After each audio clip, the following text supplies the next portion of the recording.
qui ont fait invitation pour aujourd'hui. Je suis à Lassigna, au-dessus du Pertus, dans la commune fusionnée de Montréal-Lassilas, distante de 10 km.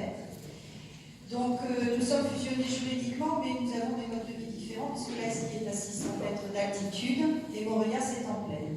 Et pour des raisons budgétaires, effectivement, avait trouvé l'idée de mettre des éoliennes là-haut, sur la frontière. Donc j'en ai 8 derrière moi, 10 à gauche et 10 à droite. Par contact, j'ai pu avoir une personne amicale chez EDF qui m'a renvoyé les noms des personnes en charge localement de ce projet, qui ont bien gentiment voulu monter là-haut, le directeur régional et la commerciale du site, qui d'ailleurs avait certains attraits, très jolie fille. Je comprends qu'elle est plus à certains. Bon, chacun ses armes, c'est normal que j'envoie ses meilleurs instruments. Nous sommes restés 3 heures en face de la baie où j'ai une vue magnifique. Elle est restée le dos à la baie pendant 3 heures. Je n'ai jamais vu qui que ce soit chez moi rester assis devant la beauté du site. Elle a été quand même prise d'émotion puisqu'elle a oublié son manteau. J'ai dû lui ramener gentiment le lendemain. Tout ça pour arriver à la suite des opérations. Nous n'avons pas attendu des enquêtes publiques. Nous n'avons pas attendu de préétudes. Nous n'avons pas attendu de réunions publiques organisées par la mairie. 3 jours après, nous avons fait un tract d'information auprès de tous les habitants de Lassigna. C'était un 15 août, ma mère et moi en 106, on a tracté. Fort heureusement, j'avais des contacts anti-éoliens qui m'ont donné quand même des matières intellectuelles. Et j'ai mis 3 points en exergue. Premièrement, la santé. Les médecins allemands demandaient un moratoire sur les éoliennes. Deuxièmement, l'immobilier. Il faut parler d'argent. Les communes parlent d'argent, les propriétaires parlent d'argent.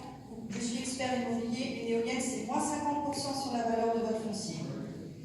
Et troisièmement, le fait que ce sont des instruments financiers et que l'argent ne sera pas réinvesti localement, mais ira à des sociétés qui sont souvent aussi par des voies bancaires titrisées, ce sont des placements financiers. 2 semaines après, nous avions une réunion à Lavajol, 3 km du côté catalan du sud, avec nos homologues espagnols, catalans, avec les gros propriétaires frontaliers, 300 hectares, 500 hectares, ils ne sont pas très nombreux. Je leur ai dit, on s'est tous parlé, on s'est tous rencontrés, on nous a expliqué qu'il y avait les mêmes projets de l'autre côté de la frontière. Et un ami de l'ARS m'a dit, tu sais ma petite, vous êtes sur la frontière, vous avez une chance, c'est qu'il faut faire une enquête publique sur les 2 versants de la montagne. D'accord. Je leur ai dit, écoutez, moi le juridique, je peux le faire.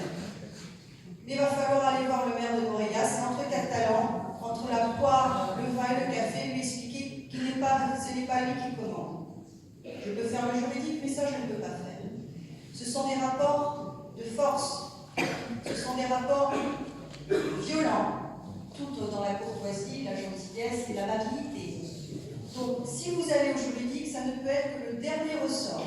Et là, j'ai aussi l'expérience d'avoir fait sauter un plus. Il faut prendre le meilleur avocat, l'avoir délocalisé. Toulouse est parfait pour le droit. Il y a des pointes en droit administratif, surtout pas local, pas de collusion. Et là, il faut y aller en demandant le maximum. Il y a 2 versants de la bataille. La première, c'est la communication tout de suite auprès des habitants. Il faut taper là où ça fait mal, le pognon. Vos biens immobiliers, c'est moins 50. Et la deuxième, il faut pourrir la vie des élus.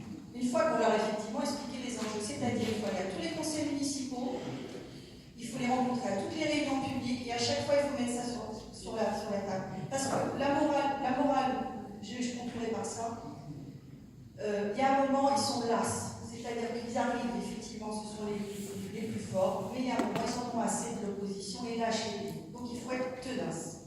Mais il ne faut pas attendre ni les réunions, ni les préétudes, parce qu'ils vont vous balader. Ouais. Et nous, pour l'instant, on n'a pas eu d'éolienne. On a aussi un PRIF, un plan de prévention des risques de feu incendie en zone rouge, ce qui veut dire que la zone rouge interdit toute installation électrique, puisque le maire avait oublié, parce qu'ils ne lisent pas leurs documents. Voilà.